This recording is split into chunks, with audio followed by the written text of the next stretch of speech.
Statistics lecture 4 हम बात कर रहे हैं प्राइमरी डाटा कलेक्शन मेथड्स के बारे में। इससे पहले हमने टेलीफोनिक इंटरव्यू के बारे में बात की, तो अब हम बात करेंगे some other important interview methods. Structured interview the set of predefined questioners are there. ठीक है ना, तो आपने वर्ड स्ट्रक्चर्ड इंटरव्यू, इसका the structured interview is a type of interview in which set of predefined questions are there. ठीक है ना, तो आपने उसमें स्ट्रक्चर्ड इंटरव्यू क्या होता है, ये स्क्रिप्टेड इंटरव्यू होता है। ठीक है ना, स्ट्रक्चर्ड इंटरव्यू में क्या होता है, it is the set of predefined questions. ठीक है ना, तो आपने द स्ट्रक्चर्ड इंटरव्यू, तो आपने the set of predefined, both the set of predefined questions और is called as, both the set of predefined questions is called as, इसको सुबह स्ट्रक्चर्ड इंटरव्यू। बहुत इंपॉर्टेंट क्वेश्चन है, the set of predefined questions is called structured interview. Question है, the system of predefined predetermined questions is, तो आपने देखा पहले आपने देखा the type of interview in which predefined questions are followed is called, इसको सुबह structured interview. This means structured interview is a planned interview. This means there is, in case of structured interview there is a set of predefined questions. ठीक है ना, ये आपने unstructured interview में क्या होता है, in case of, तो आपने देखा the type of interview, the type of interview in which predefined or predetermined questions are not followed. ठीक है ना, तो आपने unstructured interview is a system of interview in which predefined or predetermined questions are not followed. Focused interviews क्या होते हैं, focused interviews the attention is focused on the given experience of respondent and possible effects. Focused interview क्या होता है, the attention is focused on the given experience, तो आपने focused interview में क्या होता है, the attention is focused on the given experience of respondent and possible effects. तो आपने याद रखना, फोकस्ड इंटरव्यूज में क्या होता है, in focussed interviews attention is focused on the given experience of respondent and possible effects. उसके बाद है clinical interviews the clinical interviews में आपने याद रखना, the broad underlying feelings and motivations or individuals life experience rather than a specific experience is the motive. ठीक है ना, ये आपने सुना, क्लिनिकल इंटरव्यूज में क्या होता है, the broad underlying feelings and motivations or individuals life experience rather than specific experience is the motive. तो आपने याद रखना, क्लिनिकल इंटरव्यू में क्या होता है, broad underlying feelings and motivations and individuals life experiences और the motive rather than specific experience. ठीक है ना, तो आपने देखा what is the motive of clinical interviews, इसका जो है underlying feelings, motivations, individuals life experience. ठीक है ना, तो आपने देखा what is the motive of clinical interviews, what is the motive of clinical interviews, इसका जो है underlying feelings, motivations, individuals life experience rather than specific experience. उसके बाद है group interview, group of 6 to 8 individuals is interviewed, उसको हम कहेंगे group interview. ठीक है ना, उसके बाद है selection interview interviews are meant for selection of people for certain jobs. Selection interviews are meant for selection of people for certain jobs. उसके बाद है डेप्थ इंटरव्यूज, इसको हम दूसरा नाम भी बोलते हैं in depth interviews, qualitative unstructured interview with a single respondent by highly skilled interviewer to know motivations, beliefs, attitudes and feelings of the respondent. ठीक है ना, तो आपने डेप्थ इंटरव्यू में आपने याद रखना, डेप्थ इंटरव्यू जो है it is unstructured interview, depth interview जो है इट इज अनस्ट्रक्चर्ड इंटरव्यू, क्या आपने याद रखूंगा, it is the depth interview जो है it is qualitative unstructured interview. ठीक है ना, ये आपने सुना, डेप्थ इंटरव्यू जो है it is qualitative unstructured interview. Depth interview is also called as in depth interview, this means the depth interview is also called as in depth interviews. The depth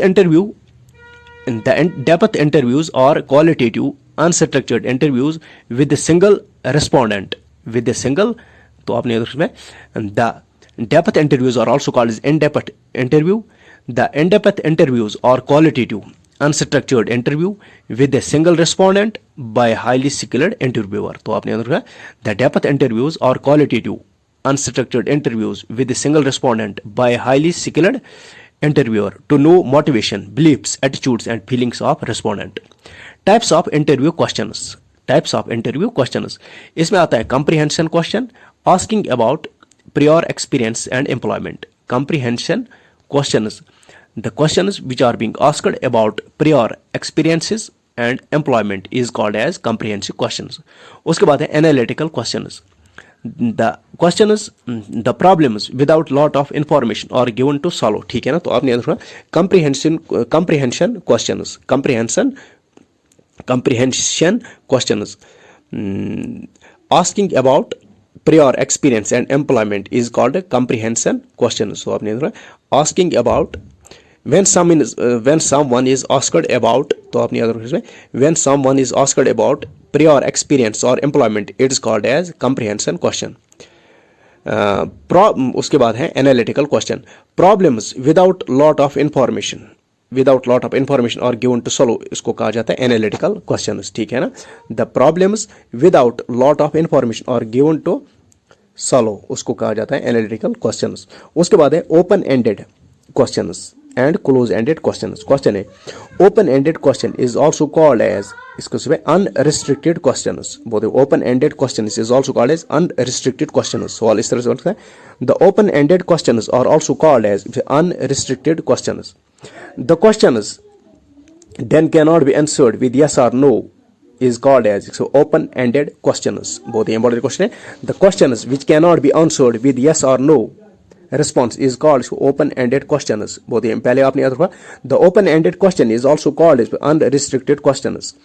The questions which cannot be answered with yes or no response is called open ended questions. Question है the closed ended questions, the closed ended questions is also called restricted questions. बहुत ही important question है. The closed, बहुत ही important question है, the closed ended questions is also called restricted questions. बहुत ही important question है, the closed ended questions is also called restricted questions. The closed ended questions is also called restricted questions. The questions that can be answered in one word, that is yes no, is called as, इसका closed ended. तो पहले आपने देखा the closed ended questions, the closed ended questions is also called restricted questions. बहुत important, the closed ended questions is also called as restricted ended, sorry, the closed ended questions is also called as restricted questions. The questions that cannot be answered in one word, that is yes or no, is called closed ended or restricted questions. उसके बाद है probing question. The probing questions are often being with what or how to invite more detail. ठीक है ना, तो आपने सुना the probing questions often begin with what or how to invite more detail. Do you, are you, ठीक है ना, personal reflection. तो आपने सुना probing questions often being with what or how to invite more detail. ये probing questions होते हैं. Do you, are you, ठीक है ना, ये आपने. उसके बाद है contingency questions. The contingency questions are asked only if respondent provides a particular response. ठीक है ना, ये आपने याद रखना. Contingency questions are asked only if respondent provides a particular response. ठीक है ना, the contingency, तो आपने रखना the contingency questions are asked only if respondent provides a particular response. तो आपने याद रखना the contingency questions are also called as follow-up questions. The contingency questions are also called as follow-up questions. The contingency questions are also called as follow-up questions. The questions which are asked only if respondent provides a particular response. ठीक है ना, उसको हम contingency questions कहते हैं. ठीक है ना, contingency questions. This means the questions which are asked only if respondent provides a particular response, it is called as contingency question. The contingency question is also called as follow-up questions. ये आपने याद रखना होगा. ठीक है ना, तो आपने the contingency questions is also called as follow-up questions. This means the type of questions which are asked only if respondent provides a particular response is called contingency questions. उसके बाद है leading questions. The respondent is pushed towards answering in a particular manner. ठीक है ना, ये आपने याद रखना. The type of questions in which respondent is pushed towards answering in a particular manner is called leading questions. बहुत ही important question है. The type of questions in which a respondent is pushed towards answering in a particular manner is called leading questions. बहुत ही important question है. What is leading questions? The type of questions in which a respondent is pushed towards answering in a particular manner is called leading questions. उसके बाद है loading questions. The loading questions are also called as controversial questions. The loading questions are also called as controversial questions. बहुत important question है। The loading questions are also called as controversial questions। बहुत important question है। the loading questions are also called as controversial questions। बहुत important question है। the loading questions are also called as controversial questions। बहुत important question. the loading questions are also called as controversial questions। the loading questions contains supersuppositious forces respondent to answer। ठीक है ना, तो आपने देखा the loading questions are also called as controversial questions। the type of questions which contain supersuppositious forces, तो आपने याद रखना होगा इसमें loading, what are loading questions, इसको the loading questions are also called इसमें controversial questions. The type of questions which contain suppositions and force the respondent to answer is called loading questions. ये आपने याद रखना होगा। अब बात करते हैं हम ऑब्जर्वेशन मेथड के बारे में। ऑब्जर्वेशन मेथड में क्या होता है? The data from the field is collected with the help of observation by the observer। ठीक है ना, तो आपने what is observation method, इसके उसमें the method, the type of data collection method in which data is obtained from the field। तो आपने what is observation method, इसके उसमें the type of data collection method in which data from the field is collected with the help of observation by the observer। ठीक है ना, ये आपने याद रखा। Advocacy, why observation method is preferred, इसके उसमें तो advocacy। The observation method is preferred to test the hypothesis। The observation method is advocated या preferred to test the hypothesis। तो next है the observation method is preferred where non-verbal communication is important। ठीक है ना, ये आपने याद रखा। The observation method is preferred या advocated where non-verbal communication is important। ठीक है ना, ये आपने याद रखना। The observation method is preferred or advocated where non-verbal communication is important। Merits of observation method। The current information is collected। observation method में क्या होता है? current information is collected। observation method में क्या होता है? current information is collected। next है subject bias is eradicated।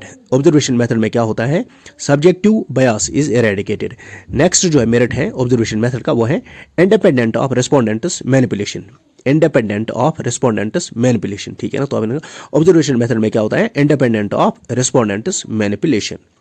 तो अपने ऑब्जर्वेशन मेथड के कौन कौन से एडवांटेज है? पहला एडवांटेज है current information is collected. Next है subjective bias is eradicated. Next है independent of respondents. This means the observation method is, तो अपनी पहले याद रखना मेरिट्स में पहला याद रखना ऑब्जर्वेशन मेथड का, current information is collected. Next है subjective bias is eradicated. Next है in observation method there is independent of respondent. तो आपने the observation method is independent of respondents manipulation. ठीक है ना, ये आपने the observation method is independent of respondents manipulation. ठीक है ना, ये आपने the observation method is independent, the observation method is independent of respondents manipulation. उसके बाद है डिमेरिट्स ऑफ ऑब्जर्वेशन मेथड के बारे में। The observation method is costly and time consuming। In observation method, unforeseen factors can be brought into notes।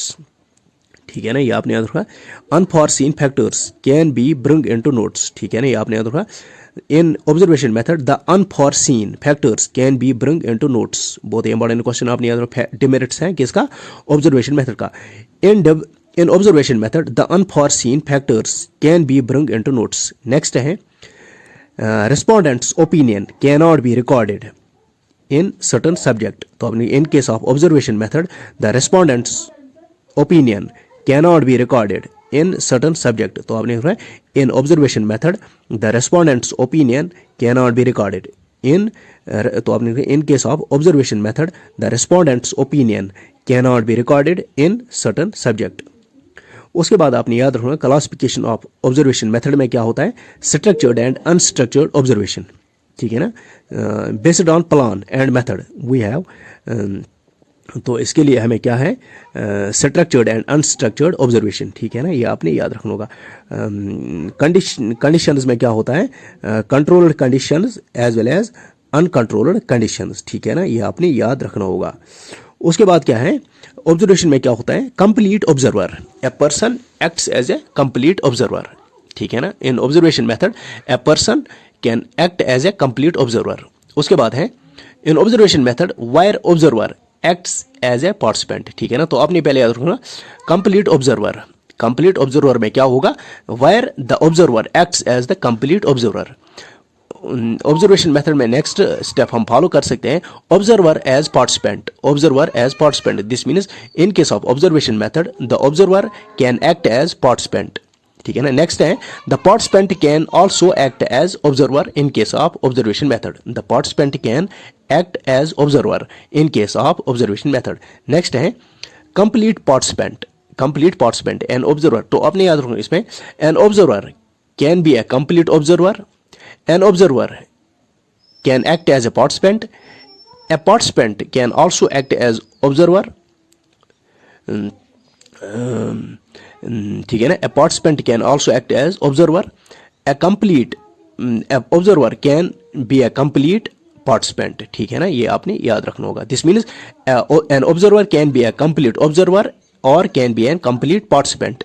N observer can act as a participant, an observer can act, an observer can act as a participant, a participant can act as a observer, ये आपने याद रखना होगा।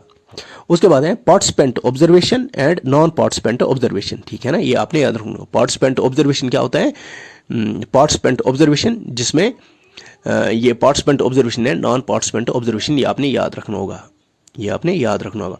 उसके बाद है distinguished observation. Distinguished observation, the type of observation in which identity is unknown, ठीक है ना, ये आपने याद रखा।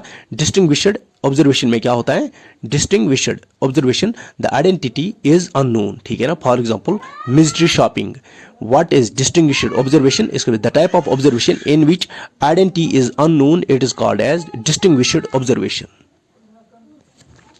अब हम बात करेंगे एक और, that is data from local correspondent.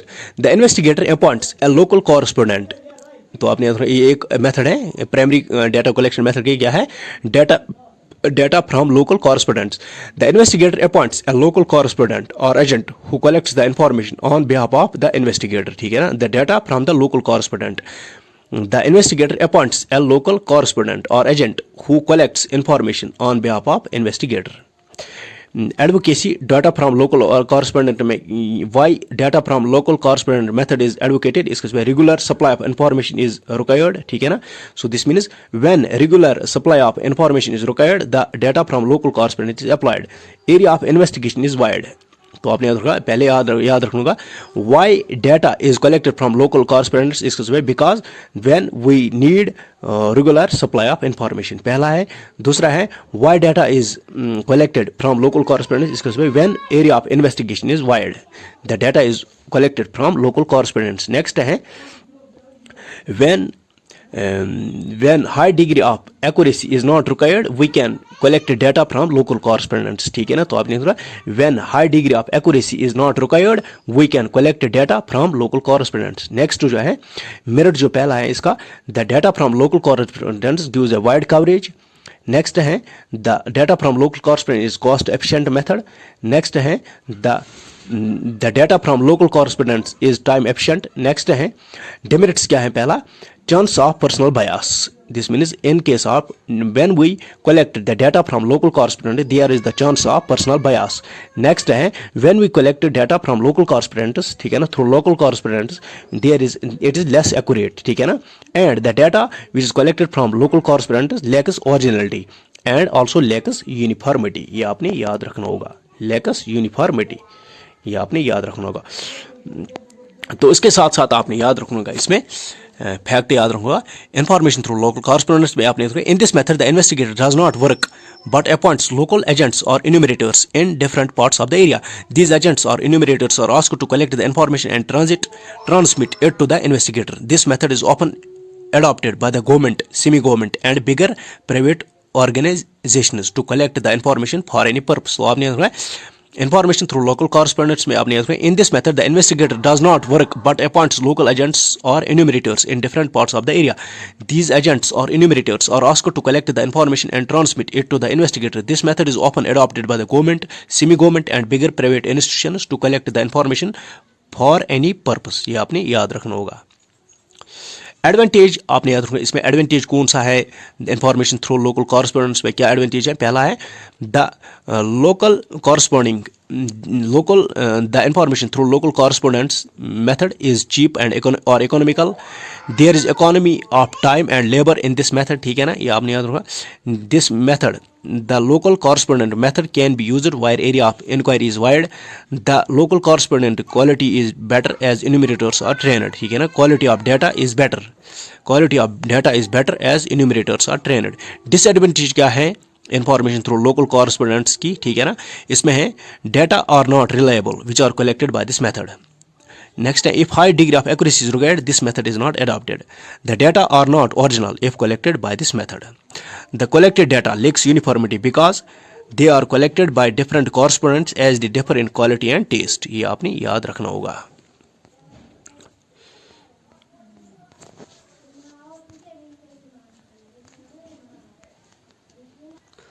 Next में हम पढ़ेंगे पार्ट 5 में। खुदा हाफिज़।